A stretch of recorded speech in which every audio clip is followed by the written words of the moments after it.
Hey everybody, it's Peter, and this one's going to be a fun one. In this video, I'm going to compare two Vespas that really show you what having a Vespa is all about. So this is both of these are 50cc. This is the Vespa Sprint, Racing 60s, and the Vespa Primavera touring model. So these are very similar in sort of mechanical things, but there's a number of styling differences just because of Primavera and a Sprint, and then there's a number of differences with these specific models that make them pretty cool and also very practical. So I'm looking forward to showing you all about this, but if you want to know more about Vespa scooters and I don't answer it in this video, make sure you let me know in the comments below because I'll come back to these with future videos. And the reason I can come back to these vehicles over and over again and show you all kinds of Vespas, because there's literally dozens of them right around me right here and a whole bunch more in the other part of our 20,000 square foot showroom here at Jim Gilbert's Wheels and Deals. Jim Gilbert's Wheels and Deals, Jim Gilbert's Power Sports gives me complete access to their vehicle line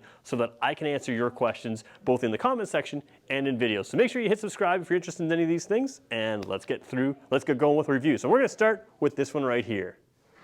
So one of the things I absolutely love about Vespa is the attention to detail in everything, and including in these special editions, these style sort of packages. You just can't get these from any other scooter packages, and it's kind of what it means to buy a Vespa, to get something that's unique and something that's special, and again, that attention to detail. So first of all, Sprint and Primavera, I've done videos on these in the past. The biggest difference with the Primavera is you're going to have this sort of hexagonal type headlight here, more of a squared off headlight versus a round headlight. You're going to have the same thing. Instead of round mirrors over there, you're going to have this different sort of shaped mirrors. We're going to get closer up and look at these in the future.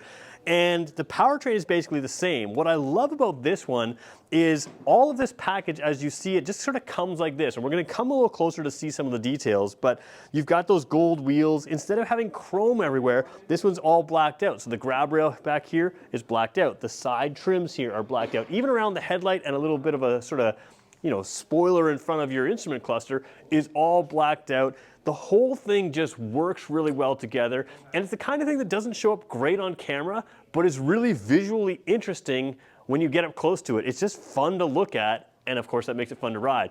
It's also very practical. Scooters have tons of storage. You've got under-seat storage here, you've got storage in around here, and you've got this one here with an extra package that, or an extra box on the back that allows you to take all kinds of things. Both of these are lockable. This is lockable, that's lockable, and in here. So makes for a very practical motorcycle type thing. And because it's 50cc here in New Brunswick, if you're 14 years old, you can write a test and you can ride these. If you're 16 years old or older, you can just run this on a regular car license. You don't need a special license to drive these, which means it's an extra way to add a really fun vehicle that's really practical, really fuel efficient, and has a lot of style and history. So let me show you a couple features on this one, and then I'm going to show you the touring model, which is completely different, but still has a lot of the same practicality, just a whole different style and way of doing basically the same thing. So let's show you some of the cool details up front on this one first.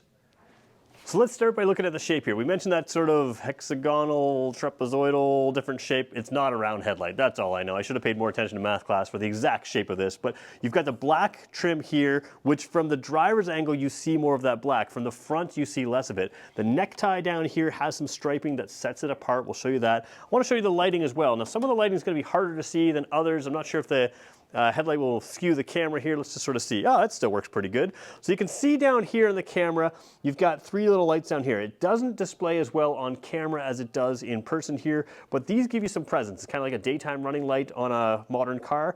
They have kind of that cool look here. The headlight as well, even on this 50cc model, an LED headlight. So LED headlights are good for a number of reasons. One, they're very bright. The bulbs last a very, very, very, very long time. So you're not looking to replace it or anything like that. But the color is something that people forget. That white color is something that's closer to daylight. So when you're driving at night, your eyes are familiar with what you're seeing. It's not just that they're lit up, but they're kind of tinted and your brain has to kind of figure out what it sees. Being this white color, your eyes really adjust to understanding what you're seeing right away at night, and it gives you the feeling of being more confident at night because you can see what you've got. And again, that bright headlight, you're not going to overdrive the headlight on this because you can, it's got plenty of light to see where you need to go. Obviously, there's a high beam there as well, which works very well. Let's take you around to the dash side and show you some of those features as well now. Because this is a 50cc scooter, you have a speedometer that goes up to 80 kilometers an hour. Now this thing's gonna sit 50 to 60 kilometers an hour for its driving for most part. You're not gonna see 80 unless you find some way to go crazy downhill. But again, that's the point. That's why you don't need a full license on some of these things. Now one thing the camera is doing is it's correcting a little bit down here. This is actually a little bit more red, which from the driver's seat really makes it kind of match the whole look overall. Down in there, you've got your odometer, your trip odometer, and so trip A, trip B, and regular odometer, as well as a fuel gauge and the clock. Everything you need, nothing you don't. And again, you can see the real Vespa logo in there. There's some depth to everything here that just makes it look really, really cool. Let me show you the controls on the left side. On the left side here, really simple to control. First of all, the brake lever out here is a brake lever. On a regular motorcycle, that would be a clutch lever, but the brakes are exactly like a bicycle, so very easy to get used to adapt to. Headlight switch there, high beam and low beam. Signal switch, turn it on, turn it left, cancel it, and the horn is down here. In that necktie that we showed you earlier, that's where the horn is. It has a little grill there for the horn, so that's kind of a cool spot to have it. But those are all the simple controls. The other side, you basically have a start switch and brings you through the menu. Let me show you down to the seat now though.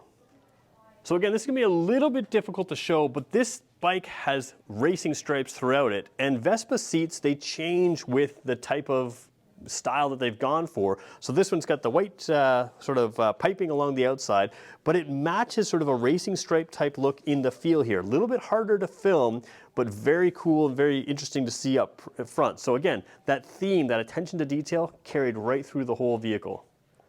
So following that racing stripe down here, again, we've got that stripe on that necktie. There's your horn grill that we talked about earlier. And then you've got striping down here, which adds the gold line here that off-centers it a little bit, different than the necktie. But just, again, extra attention to detail makes it stand out. And that gold ties it in with the wheels here. So the wheels are pretty cool on most Vespas. They're very automotive style. So you've got your disc brake on the opposite side here. We'll show you that suspension in a second, but that allows you to really show off the wheel. And on this Racing 60s model, you've got that gold wheel, which again, tied in through that gold stripe there. Again, attention to detail. It's just visually interesting. It's super cool. And there's a metallic kind of flake to this. So in the sunshine, you really have a kind of a bit of a sparkle to it that just makes it stand out, again, as something that's visually interesting, sporty. You know, the racing stripes kind of match with this sort of racing style look. I should mention the tires as well. A lot of tread on these tires. That's something that you don't always see on certain motorcycles, but these are really good all-weather tires. Let's show you the suspension and brake side just for a second because it is unique on Vespas. So taking a look at the suspension on this, again, everything's on this side here. So this general look is here for a purpose. Basically, this helps give you a bit of an anti-dive suspension. So as you jam on the brakes, it's not gonna really collapse on the suspension like it can on something like a regular motorcycle or on a mountain bike or something like that with the fork tubes on both sides. So there's purpose to this design here, as well as giving it some strength. You've got your spring and shock in there, your disc brake down there as well. And again, all the business end on this side, all the style on the other side. But I still think this is pretty good with style. And they can change these springs here as well. And you'll see on the Touring, we won't have a red one. At least I'm pretty sure. I haven't checked. But I'm sure we won't have a red one. It'll probably be a black one there. So again, all of that style kind of fits in and matches everything. I want to show you a little bit closer view of this rail here. Again, traditionally on just about every Vespa, this is more of a chrome style rail. Seeing it in black here kind of gives it a whole different look than all the rest of the Vespas. But again, it fits in with the overall style of the scooter. So super cool the way they went black with that. And then of course, this is super practical. Now I'm not going to show you underneath the seat or in the glove box area in this scooter. We're going to start looking at the Touring model and make some comparisons, and we'll open up everything in that one.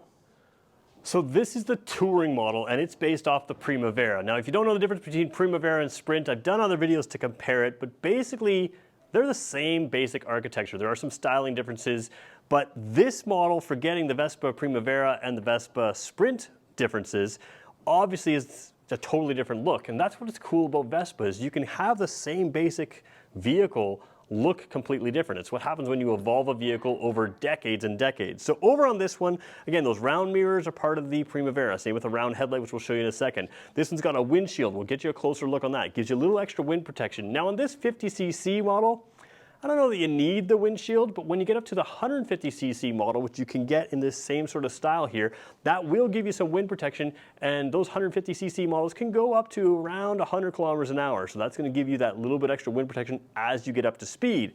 It might be partly style here. And you can see we've still got storage on this one. Now this one isn't lockable storage, but it's real leather. It smells like real leather. It feels nice and soft, and you have a storage area here with buckles in the back. We'll show you that as well. Different style seat, a lot more of that chrome that we talked about, a little bit more everywhere. That's kind of what they do. So let's just take you through a couple things that make this one unique as well, and then we're going to show you the storage, which will be identical in both, but we'll show you on this vehicle. So starting up top here, you can see those round mirrors. Again, they're chrome here. The other ones were a different shape because of the Sprint versus Primavera, but they were also black. Then here's the windshield again. This sticker again, just for warning, you could peel it off when you own it. You still have an LED headlight that functions the exact same way, but this one happens to be round. Instead of sort of making the necktie the prominent piece like it was on the last model, you have this extra practical little rack here where you can strap things down, you can kind of pin it in place with various things. So you've got an extra way to carry stuff that's within your view instead of something that's behind you, and you can kind of put anything you want on here. A lot of chrome detailing in, of course, the vehicle, but of course the chrome detailing in the rack here, and the Primavera has this little extra nub on the top along with the horn grille here, all of which is chrome. So lighting is going to be the same, even though it's a little different shape in the headlight, but the overall look of the front of this is completely different. It adds some practicality, it adds some style, and sometimes people don't even use these for carrying anything, they just use it for style, but they are super practical to carry your basics, and again, keep them in sight while you're driving. So super cool look on the front. Let's take a look at the back as well. All right, I'm going to zoom in and zoom out for a second because I want to show you here the Vespa logo sort of pressed into the back there. So you can see that Vespa logo, again, attention to detail. The closer you get to these things, the more visually interesting they get. And that's really what I love about these Vespas is they're hard to show on camera, but when you see them in person, they're really interesting. So again, you've got the traditional leather type clasps here that open it up just like this, just like you obviously would open like anything with this type of strap. Again, not the security from theft that the other one would have, but again, a true sort of leather, high quality feeling area here that can carry everything you need. So I'm going to leave that open for a second. I'll do that up later. I also want to move around to the seat here. Let's see if I can do it still in one take. You can sort of see that the seat here, it's not showing perfectly on camera. It might look like it's a little bit black on camera, but it's actually a brown leather. And we're going to zoom into that as well right now as we just sort of go carefully here. There we go, a little bit of brown leather, but you can see the texture in there. Again, it's very much looking black on camera. That's the camera correcting for it. But it also is very visually interesting because unlike the sort of smoothed out one with the racing stripe and the pinstriping, this one has stitching, and the stitching kind of complements the rear carrier there as well, the rear bag there. So again, visually interesting everywhere you go. That real textured leather feel on this. That just makes it look like a more luxury seat as opposed to a more sporty seat, which we had on the last one. Now let's talk about storage inside. So both these vehicles are going to be the same inside. All the 50cc's have a little keyhole right here. If you don't see that keyhole on the left side of the vehicle, then you've probably got a 150cc version of these, and they happen to have a little push button to open it. It's just a little bit fancier as you move up the lineup, but this works perfectly well. As you pop that open, you can see you'll have your owner's manual in here, which we're just going to take out for a second. And this is where you can put sort of a 3/4 face helmet. There are Vespa helmets that you can buy along with this vehicle if you wanted, or you can get a different style aftermarket. But again, a lot of storage in here compared to other scooters. It's also where your fuel fill is. When the seat's down, this is locked. No one can touch your fuel fill, no one can touch your stuff in here. And what people use this area for a lot of time is you can put all your stuff while you're traveling in here, and then when you arrive at your destination, you can take it out and lock your helmet in there. Now there are other ways to lock helmets on here. There's a little tab here and here. If you have a helmet with a little D-ring, you can hang the helmet off the outside of the vehicle, lock the little D-ring in there, and still use this for your storage. That's lockable storage as well. And the lockable storage on this touring model matters because your leather bag is not lockable. So you've got options there, again, with a lot of space in here. And what's kind of cool, if you want to have some fun, you can take a look at the little dinky engine underneath there by pulling this out. By being able to pull that out, it also makes it easier to clean for you. You can just do that wherever you need to. So lots of storage there, but there's one other storage compartment that both these bikes have that is super helpful as well. So the next storage compartment is one you're going to use quite a bit. It just holds sort of your basics. You have to turn the button, the key here, press it in, and that opens up. Now you've got a space down here. There's a little cap in here, and that is a USB port. Hopefully you can see that there a little bit. Let's see if you can take a look. Yeah, you should be able to see that. We'll try to show you a better picture if you can't see it. But there is your USB port in there. So this is where you're going to put things like your phone, your sunglasses, the basics while you travel that you can kind of keep in there all the time. So that USB port is kind of nice because it really allows you to keep your phone charged, have it ready to go wherever you need it. And it's something that people don't really think about in scooters. And it's the same size on both these areas. Depending on the type of scooter, sometimes they have more space on one side than the other, but these 150cc's that we're showing you, same size right there. So really convenient space that you can use every day. So the point of this video is to show you some of the cool Vespas that are out there, because I think a lot of times people forget how customized you can get it right off the factory floor. Each of these is essentially the same thing, but they're completely different and appeal to different people. Of course, both these are 50cc. You can get the same body style in 150cc, which is going to allow you to go on those country highways at those kinds of speed. Both of these take 2 people. The bigger ones do as well. If you wanted a scooter that can really do anything, go on full-on regular highways as well, they have that here as well at Jim Gilbert's Wheels and Deals in both Vespa and other brands as well. And the nice thing is, if you get into these and you start liking them, there's a whole bunch of things to like in the Piaggio lineup as well. So Vespa is kind of the premium, it's kind of the luxury version of these scooters, but if you want sort of a little bit more economical version, there's also Piaggio scooters. And if you're anywhere near Jim Gilbert's Wheels and Deals, you got to come and see them. It's February right now. There's a showroom full of them. It's about 20,000 square feet of showroom here, and you can see all of these along with the Kawasaki line, Pedigo e-bikes, and a whole lot more, all indoors. And these things are selling right now. I'm in the sold row right here. There's 1, 2, 3, 4. There's several sold vehicles just right within view right here that have been bought just this month. So people are buying these right now, and they'll be ready for you for spring. I just bought a motorcycle that's gonna be ready for spring. So you don't have to wait for the season to start to come see them. And again, if you have questions, let me know in the comments, and I'll make more videos here as well. So thanks everybody for watching, and I hope you enjoyed checking out these scooters with me.